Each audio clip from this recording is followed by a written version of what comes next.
Have you ever looked someone in the eye and felt a sudden, terrifying disconnect? A flicker of something cold and hollow behind their carefully constructed smile? The German philosopher Friedrich Nietzsche warned, "Whoever fights monsters should see to it that in the process he does not become a monster. And if you gaze long enough into an abyss, the abyss will gaze back into you." What if that abyss isn't in a mythical cavern, but seated right across from you, wearing a human face? Carl Jung, a master explorer of the soul's darkest continents, spent his life mapping these very abysses. He uncovered a silent, venomous signal, a psychological tell so subtle yet so profoundly dangerous it bypasses our rational thought and screams directly at our primal instincts. This isn't about loud arguments or obvious toxicity. This is a poison administered in whispers, a danger that cloaks itself in charisma, normalcy, and even virtue. Ancient wisdom spoke of these figures in hushed tones, but Jung dragged them into the harsh light of clinical analysis. The most chilling part?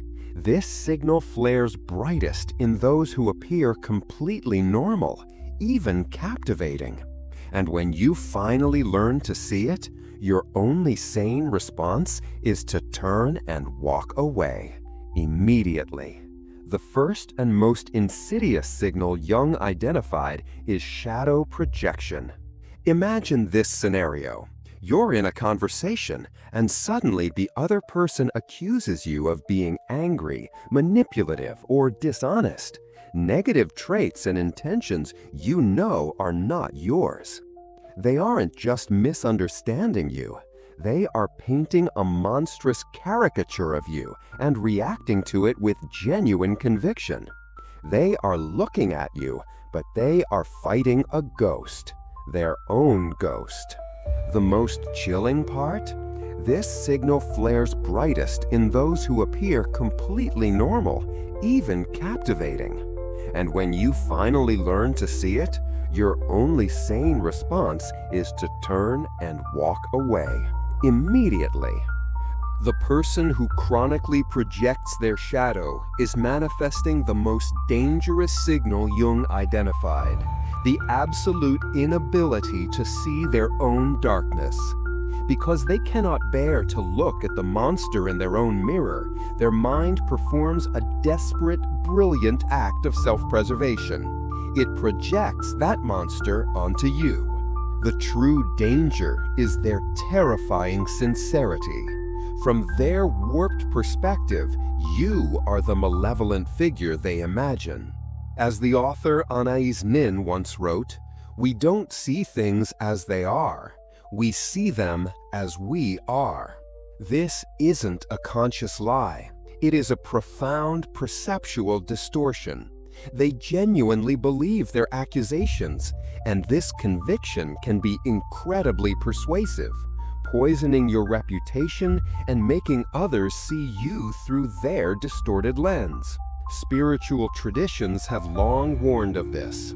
Buddhism speaks of the darkened mirror that reflects one's own impurities. The Christian Bible cautions, "Why do you see the speck that is in your brother's eye, but do not notice the log that is in your own eye?" So, how do you spot it? The signal is a profound and persistent disconnect between their accusations and your own self-knowledge. They will attribute twisted motives to your kindest gestures and see aggression in your calmest moments, all with an unshakable, fanatical certainty. When you feel this, understand you are not in a relationship with a person. You have been drafted as a soldier in their internal war, a war you can never win. The ancient proverb states, "The road to hell is paved with good intentions." Jung would add a chilling amendment, "And it is navigated by those who are absolutely certain they are on the road to heaven." This brings us to the second great danger, psychic inflation. When you meet someone utterly convinced of their own moral superiority, their spiritual infallibility, their possession of an absolute truth, you are not witnessing confidence. You are witnessing a psychic mushroom cloud. This isn't mere arrogance, which is shallow and easily spotted. Jungian inflation is a deep, systemic delusion where a person's fragile ego has fused with a powerful archetype: the savior, the guru, the revolutionary, the chosen one. This individual no longer sees themselves as a flawed, mortal human. They perceive themselves as a direct vessel for God, for truth, for the good. The great philosopher Socrates declared that true wisdom begins with knowing you know nothing. The inflated ego, by contrast, operates from the terrifying position that it knows everything. The mystics have always known this was the ultimate spiritual trap. The Sufis call it the veil of light, more perilous than any darkness because it blinds with brilliance. Zen masters call it Zen sickness. It is the ego wearing the robes of a saint to disguise its most insidious ambitions. The unmistakable sign is their complete immunity to self-doubt. They do not just disagree with you, they pathologize your dissent. Any criticism is not a difference of opinion, it is an attack on truth itself. They will interpret your questions as a sign of your ignorance, your fear, or your moral corruption. What makes this state so lethally magnetic? The absolute certainty they radiate is a powerful bomb for our own anxieties in a chaotic world. Leaders with severe psychic inflation, cult leaders, demagogues, corporate messiahs, attract followers in droves because they offer the seductive illusion of perfect clarity.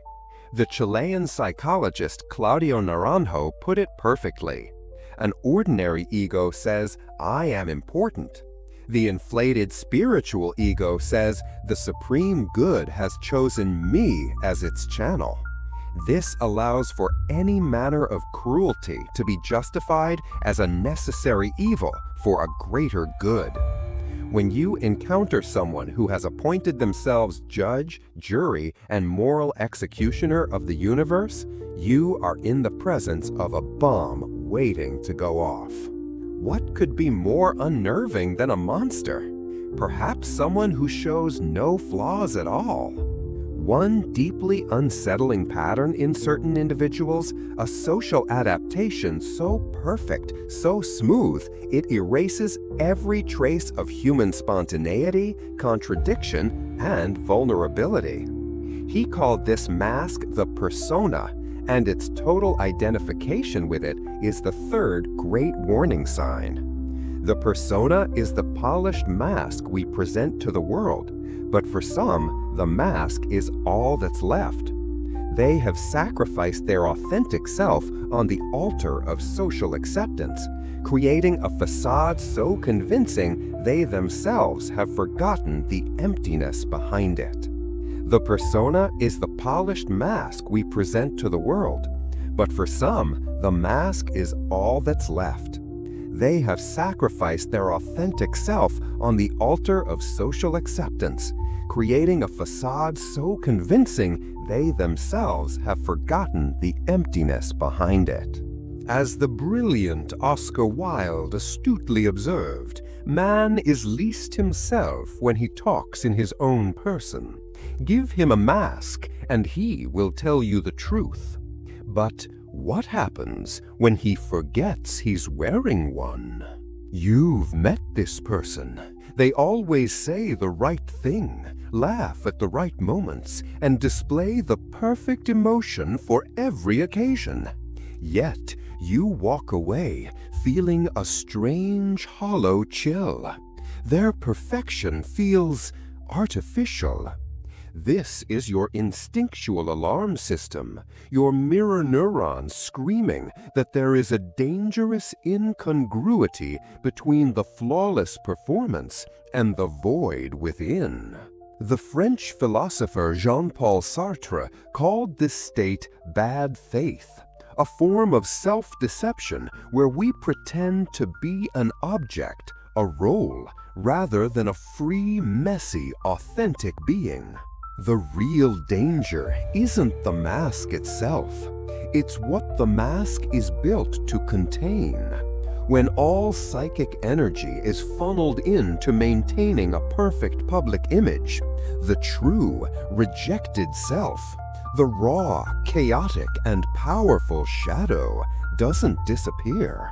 It starves.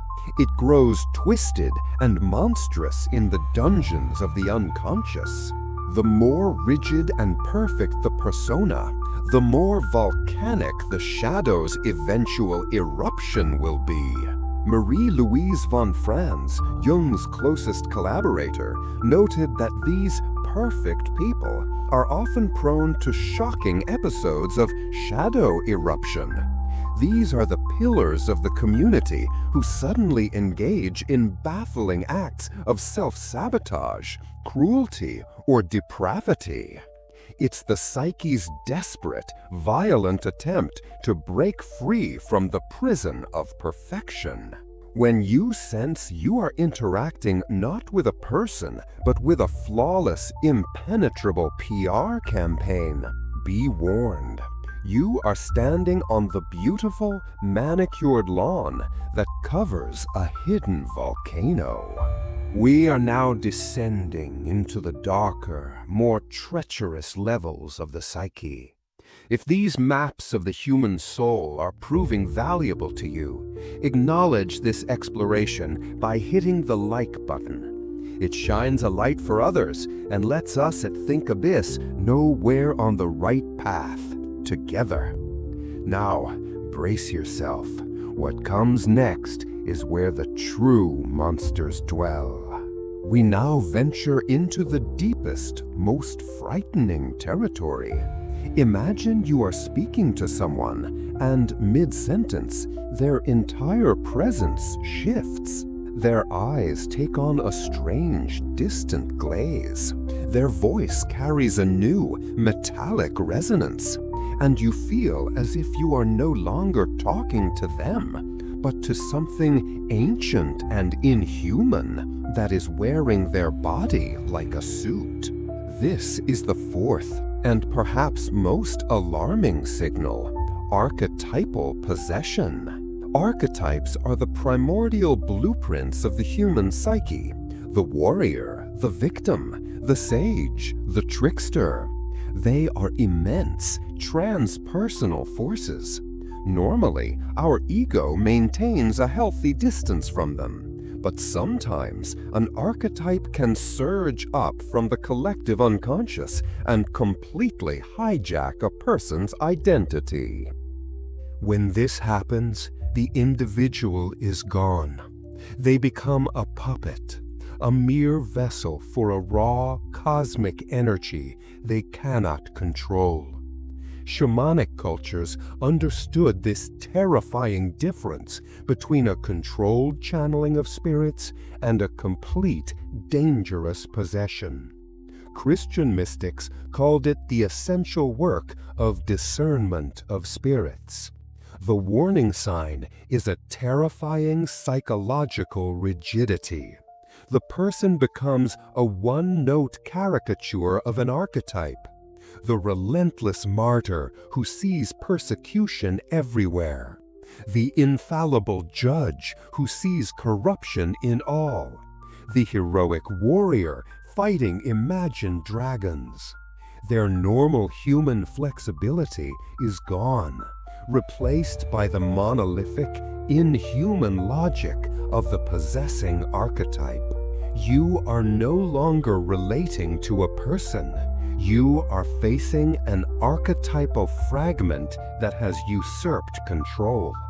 Modern neuropsychology observes this as a state where brain areas for personal identity go dark, while more primal, transpersonal circuits flare with activity. The person possessed experiences a godlike sense of certainty and purpose. This is why political and religious leaders in this state can catalyze mass movements. They radiate a superhuman conviction that is intoxicating to the lost and confused. The ultimate danger is that every archetype is a duality. The savior archetype contains both selfless compassion and the potential for genocidal fanaticism. The warrior holds both noble protection and bloodthirsty destruction. The person possessed by the archetype has no control over which pole will manifest. They will inevitably enact its darkest aspects, often with no conscious awareness, justifying horrific actions as logical necessities. This is the 0 point of humanity, where self-reflection dies and the monster wears the face of a god. There is a psychological tragedy so profound that witnessing it feels like watching someone walk into the same invisible wall over and over again for their entire life. Jung called this the compulsion to repeat, the fifth and final signal that you are in the presence of an extraordinary danger. This is the person who is always, somehow, the victim of the same betrayal. The friend who constantly finds themselves abandoned. The entrepreneur who is always cheated by their business partners. The script is identical, only the actors change. They are trapped in an invisible labyrinth, doomed to reenact a core trauma without ever understanding why. The Danish philosopher Søren Kierkegaard understood this existential horror, noting that true repetition, if one is not conscious, is not progress, but a form of damnation. The truly alarming quality is that it is entirely unconscious. They are not choosing this. They are driven by what psychoanalyst Christopher Bollas called the unthought known. Formative traumas that were never processed into memory, but were burned directly into the nervous system. These experiences become the blueprint for their reality. If these 5 signals map the landscape of psychological danger, is there a way out? Jung was emphatic that there is. The conscious, courageous, and lifelong process of shadow integration. Inviting and communal tone, a feeling of building a fellowship of seekers. This path of integration is the core of our work here at Think Abyss. If you are committed to this journey of confronting difficult truths for the sake of wholeness, then make sure you subscribe to join our community. We have many more depths to chart, and we believe it's a journey best taken together. This person does not live in a world of black and white certainties. They have abandoned the childish fantasy of their own absolute innocence. They can offer a genuine apology. They possess an authority that comes not from being right, but from being real. This is the person who has gazed into their own abyss and, instead of being consumed, has learned to draw wisdom from its depths. Before you go, a final, crucial question. You have learned to spot these signals in others, but the most important work begins now. Which of these shadows is whispering in your own ear? Which mask have you been wearing so long you've forgotten it's there? Which reoccurring drama in your life are you calling fate? If this journey into the depths has resonated with you, write "I choose to be whole" in the comments below. Consciousness is the first, most powerful step. Share this exploration with anyone who needs to awaken to the invisible forces shaping their lives. Thank you for walking this path with us.